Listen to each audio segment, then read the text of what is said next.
Next starter है हमारा star delta starter.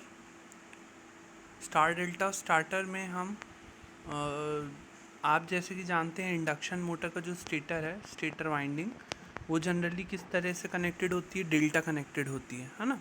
तो लेकिन हम उसमें कुछ चेंजेस इस प्रकार से करेंगे स्टार्टिंग के दौरान कि जो डेल्टा कनेक्टेड वाइंडिंग है हमारी, उसको हम कर दें स्टार में स्टार्टिंग के दौरान, और जैसे ही मशीन अपनी एक रेटेड स्पीड पर पहुँचे तो हम उसे वापस से डेल्टा में कर दें।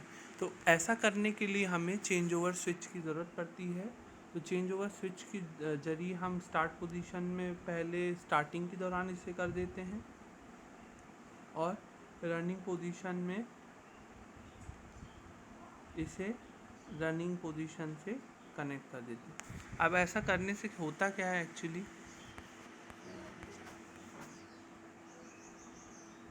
जनरली स्टेटर वाइंडिंग जो मोटर की है वो डेल्टा में हम उसको प्रचालित करने के लिए बनावट की जाती है उसकी इस प्रकार से कि उसे डेल्टा में ऑपरेट करें, और परंतु प्रारंभ में उसे स्टार में जोड़ दिया जाता है। मशीन जब अपनी एक निर्धारित गति पर पहुंचती है तो इन्हीं कनेक्शंस को डेल्टा में परिवर्तित किया जाता है। जो स्टेटर वाइंडिंग की 6 लीड्स होंगी वो चेंज ओवर स्विच से जुड़ी हुई होंगी, जैसा कि चित्र में आपको दर्शाया गया है। स्टार्टिंग के दौरान जो चेंज ओवर स्विच है उसे स्टार्ट पोजीशन में रखा जाता है, जो कि स्टेटर वाइंडिंग को स्टार में जोड़ देती है ना।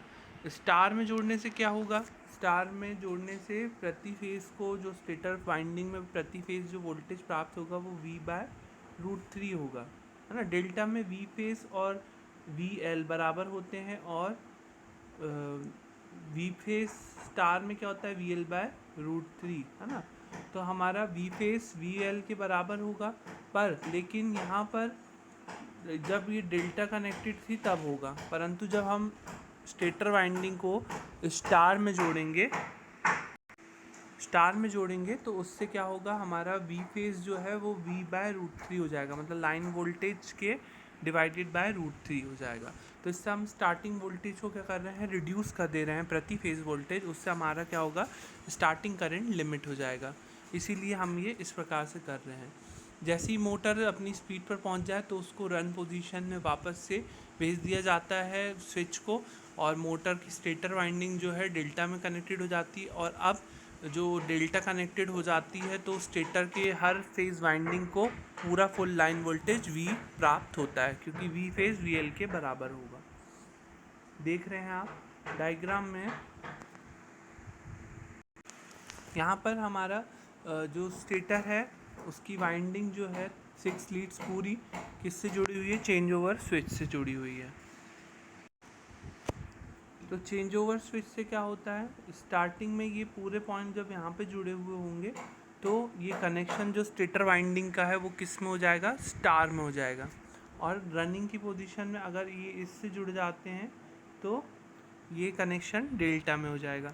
स्टार में कुछ इस प्रकार से आप देख रहे हैं A1 A2 B1 B2 and C1 C2 star में इस प्रकार से है, और डेल्टा में इस प्रकार से। देखो A1 A2, है ना, B1 B2 और C1 C2 ये पूरे एक दूसरे से इस प्रकार से जुड़े हुए होंगे, और A1 B1 और C1 जो है डायरेक्टली A2 B2 C2 से जुड़े हुए हैं, और A2 B2 C2 जो है पूरों के कॉमन पॉइंट क्या है, एक ही है।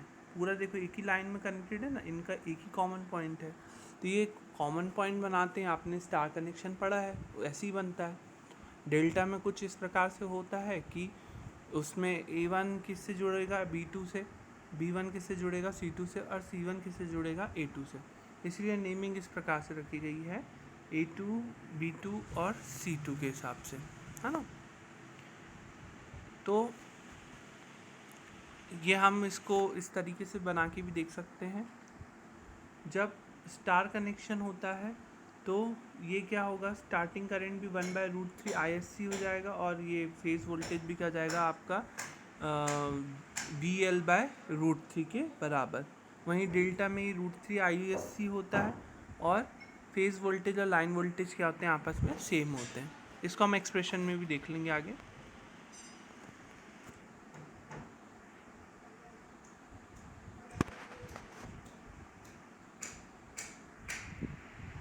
इस मेथड का डिसएडवांटेज क्या है, स्टार कनेक्शन में होने के कारण प्रारंभ में स्टेटर फेज वोल्टेज जो होता है वो 1/√3 टाइम्स या 57.7% होता है लाइन वोल्टेज के। इसके कारण से स्टार्टिंग टॉर्क जो है 1/3 टाइम्स वैल्यू कम होता है जो डेल्टा के कनेक्शन में हमें प्राप्त होता है। वोल्टेज का रिडक्शन इसमें फिक्स है, मतलब 57.7% वोल्टेज ही स्टार्टिंग में होगा, क्योंकि हम मोटर की वाइंडिंग को स्टार में कनेक्ट कर दे रहे हैं, तो जो लाइन वोल्टेज का केवल हिस्सा मिलेगा हमें प्रति फेज़ वो केवल 57.7% मिलेगा। तो इसमें वोल्टेज रिडक्शन फिक्स होता है 57.7%, इसलिए इसकी जो एप्लीकेशन है केवल 25 HP तक ही होती हैं, HP की मोटर्स तक ही इसका यूज़ किया जाता है। अब हम रिलेशन देखें डेल्टा फुल लोड टॉर्क और स्टार्टिंग टॉर्क में क्या होगा, तो आपने एक्सप्रेशन डिराइव किया है TST/TF equals to under the bracket IST/IF का स्क्वायर इंटू SF, ये वाला हमने एक्सप्रेशन डिराइव किए हैं शुरू में। तो इसी एक्सप्रेशन में हम मानेंगे डेल्टा स्टार्टिंग के साथ और स्टार स्टार्टिंग के साथ। अगर हम डेल्टा में मोटर को स्टार्ट करें तो स्टार्टिंग करेंट प्रति फेज़ क्या होगा, ISC/VGZSC, है ना। तो V फेज़ जो है VL के बराबर ही होता है, चाहे हम स्टार्टिंग करंट पर फेज़ की वैल्यू में हम लिखेंगे तो V फेज़ के बराबर ही होगा, और ISC जो है IST की जो वैल्यू होगी वो √3 ISC के बराबर होगी। डेल्टा कनेक्शन में क्योंकि फेज़ करंट और लाइन करंट के बीच का रिलेशन क्या होता है,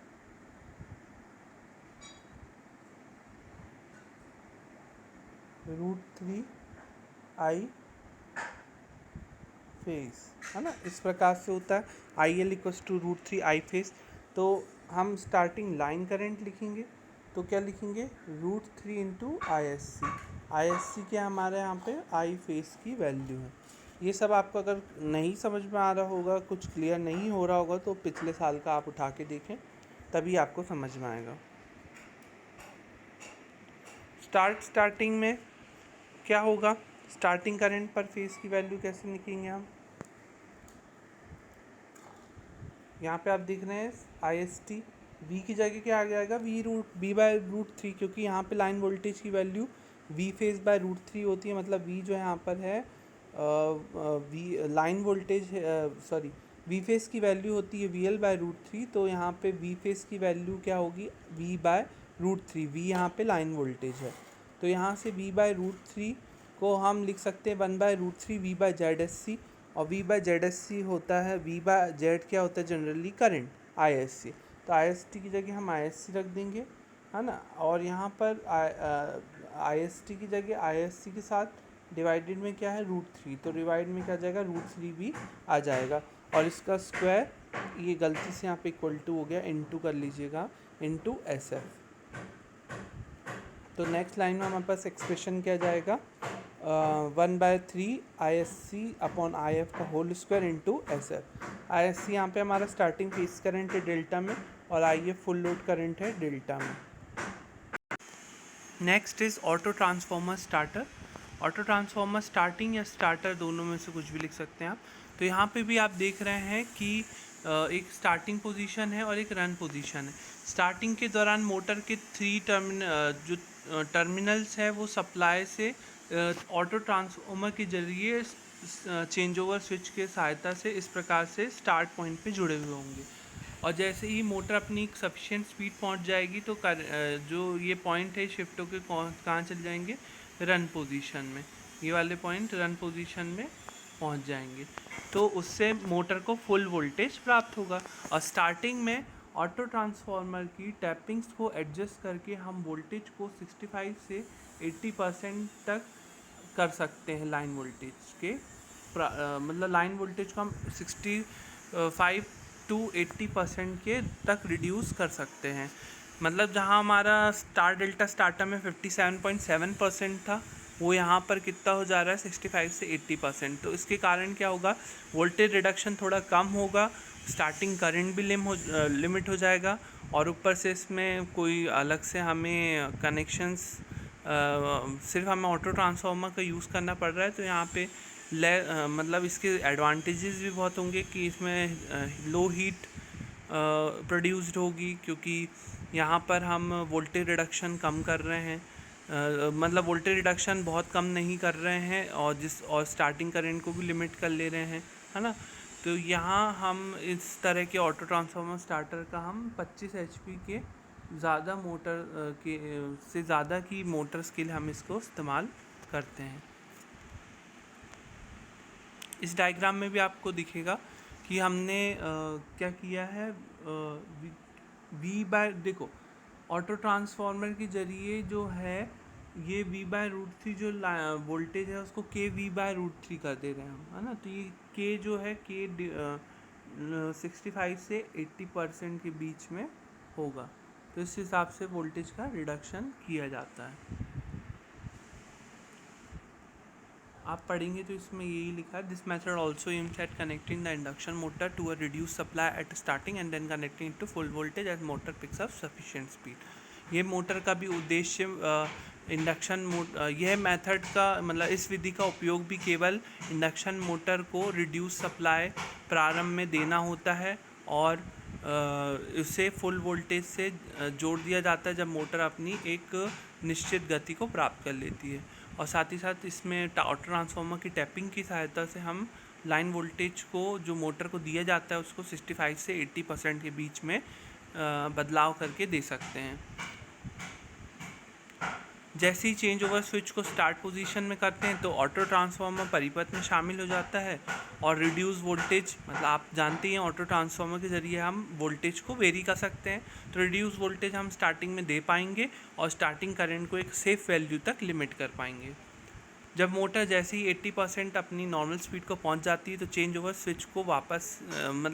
स्विच को स्टार्ट पोजीशन से रन पोजीशन में शिफ्ट कर दिया जाता है, और जिससे ऑटो ट्रांसफार्मर जो है परिपथ से बाहर हो जाता है और मोटर हमारी फुल लाइन वोल्टेज से कनेक्टेड हो जाती है। लो पावर लॉस, इसके एडवांटेजेस हैं लो स्टार्टिंग करंट, लेस हीट। अब 25 HP से ज़्यादा की मोटर के लिए इसका उपयोग किया जाता है, और यह स्टार हो या डेल्टा कनेक्टेड मोटर्स हो, दोनों में से किसी के लिए भी किया जा सकता है ना। अगर हम V लाइन वोल्टेज मान रहे हैं तो voltage across motor face on direct switching क्या होगा V/√3, मतलब पर फेज वोल्टेज क्या होगा V/√3। स्टार्टिंग करंट की वैल्यू क्या होगी IST/ISC। हम स्टार कनेक्टेड मोटर के लिए लिख रहे हैं, है ना। स्टार कनेक्टेड मोटर के लिए अगर हम लिख रहे हैं तो इस प्रकार से हम लिखेंगे, तो ये होगा स्टार्टिंग करंट क्या हो जाएगा, लाइन करंट जो है फेस करंट के बराबर ही होता था, IST/ISC के बराबर ही होगा। और जब अगर हम टैपिंग का इस्तेमाल करके V/√3 को KV/√3 कर देंगे तो IST भी क्या हो जाएगा KISC के बराबर हो जाएगा। तो IST की जगह हम KISC रखेंगे तो हमारा expression TST/TF equals to K² under the bracket ISC/IF का होल स्क्वायर इंटू SF के आएगा। अब हमने जितनी भी यहाँ पर मोटर की स्टार्टर देखें, ये सब स्क्विरल केज इंडक्शन मोटर के लिए स्टार्टर थे, पर स्लिप रिंग इंडक्शन मोटर के लिए हम रोटर रेजिस्टेंस स्टार्टर का उपयोग करते हैं, जो कि आपके सामने है। रोटर रेजिस्टेंस स्टार्टर मतलब हमारा स्टेटर सर्किट से कोई संबंध नहीं, इसका रोटर सर्किट से ही संबंध होगा। रोटर रेजिस्टेंस स्टार्टर में हम स्लिप रिंग्स और ब्रशेस के माध्यम से 3 फेस रियोस्टेट को रोटर सर्किट में हम जोड़ते हैं, ये आप जानती हैं। तो इसका उद्देश्य केवल हमारा स्टार्टिंग टॉर्क ही नहीं बल्कि स्टार्टिंग करंट भी हमारे से लिमिट हो जाता है। रोटर रेजिस्टेंस के परिपथ में शामिल होने से क्या होगा, रोटर करंट कम होगा, और रोटर करंट के कम होने से क्योंकि स्टेटर में यही रोटर करंट रिफ्लेक्ट होता है ट्रांसफार्मर एक्शन की वजह से, तो रोटर करंट लिमिट हो जाएगा, तो हमारा जो स्टार्टिंग करंट जो कि स्टेटर साइड होगा वो भी लिमिट हो जाएगा। तो स्टार्टिंग में जो आप देख रहे हैं एक ऑन पोजीशन और एक ऑफ पोजीशन है। तो ऑफ पोजीशन में देखो रहने से क्या होगा और ऑन पोजीशन रहने से क्या होगा। ऑफ पोजीशन में स्टार्टिंग में रहेगा, क्यों ऑफ पोजीशन में अगर ये रहेगा स्टार्टिंग में ये रियोस्टेट के पॉइंट, तो उससे क्या होगा, परिपथ में आपके रेजिस्टेंस जो है शामिल रहेंगे, करंट जो है पूरा रेजिस्टेंस के होते हुए मतलब इस प्रकार से प्रवाहित होगा। ये इस प्रकार से करंट प्रवाहित होंगे और रेजिस्टेंस परिपथ में होगा। तो इससे हमारा स्टार्टिंग करंट भी लिमिट होगा और हमारा स्टार्टिंग टॉर्क भी बढ़ेगा। परंतु जैसे ही मोटर अपनी एक निश्चित गति को पहुंचती है तो इसी रियोस्टेट के हैंडल को कहाँ घुमाया जाता है, क्लॉकवाइज दिशा में, मतलब इस तरीके से घुमाया जाता है। तो ये क्लॉकवाइज डायरेक्शन में जैसे ही ऑन पोजीशन में आके पहुंचता है तो जो 3 फेस रियोस्टेट है हमारा वो क्या हो जाता है, शॉर्ट हो जाता है, मतलब रेजिस्टेंस वैल्यू हो जाती है 0, जिसके कारण परिपथ से हमारा रेजिस्टेंस अलग हो जाता है और मोटर एक स्क्विरल केज इंडक्शन मोटर की तरह ही रन करती है जब मोटर की गति एक निश्चित गति तक पहुंच जाए। उसके बाद ये रोटर के हैंडल को हमें रियोस्टेट के हैंडल को हमें क्लॉकवाइज डायरेक्शन में ऑफ पोजीशन से ऑन पोजीशन की तरफ ले जाना है। आप यहाँ पे पढ़ेंगे, in this method a variable star connected rheostat is connected in the rotor circuit through slip rings and full voltage is applied to stator winding as shown in figure. इस विधि में भी हम वेरिएबल स्टार कनेक्टेड रियोस्टेट का इस्तेमाल इस विधि में हम वेरिएबल स्टार कनेक्टेड रियोस्टेट का उपयोग करते हैं, जो कि रोटर परिपथ में स्लिप रिंग्स एवं ब्रशेस के माध्यम से जोड़ा जाता है और इस स्थिति में स्टेटर वाइंडिंग में फुल वोल्टेज दिया जाता है।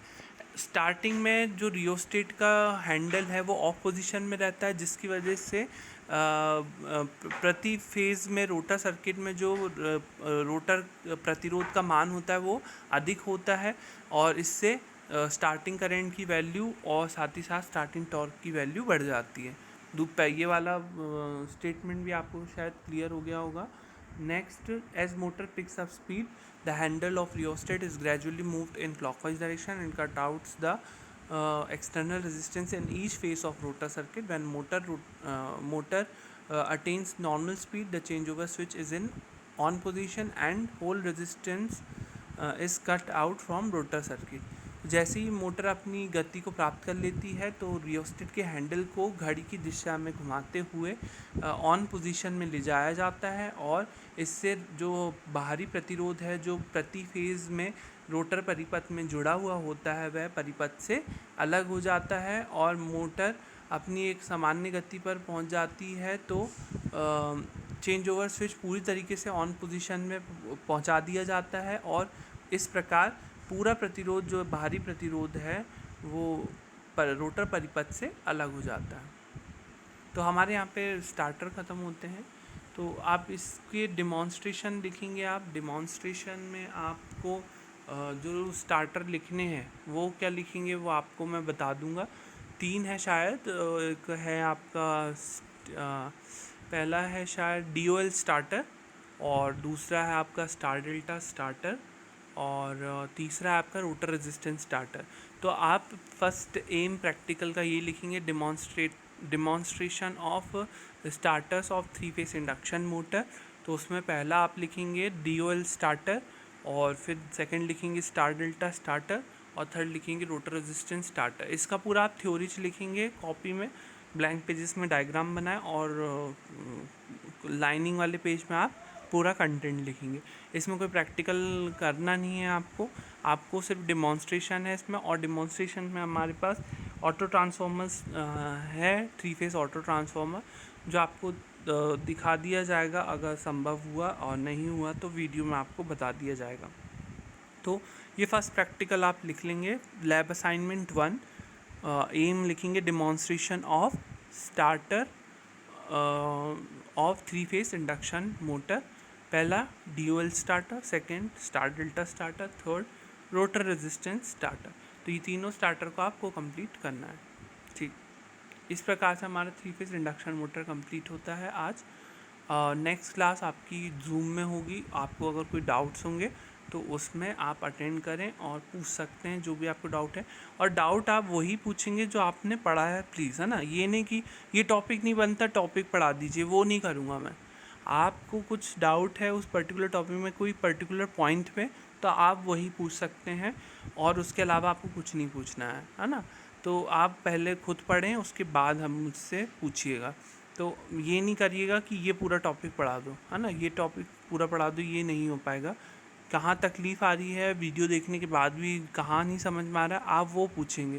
तो उससे मेरे को भी समझ में आएगा कि हाँ आपने पढ़ा है कहीं और इस पॉइंट पे जाके आप फंस गए। तो वो क्वेश्चंस ही आप कर सकते हैं। ठीक है।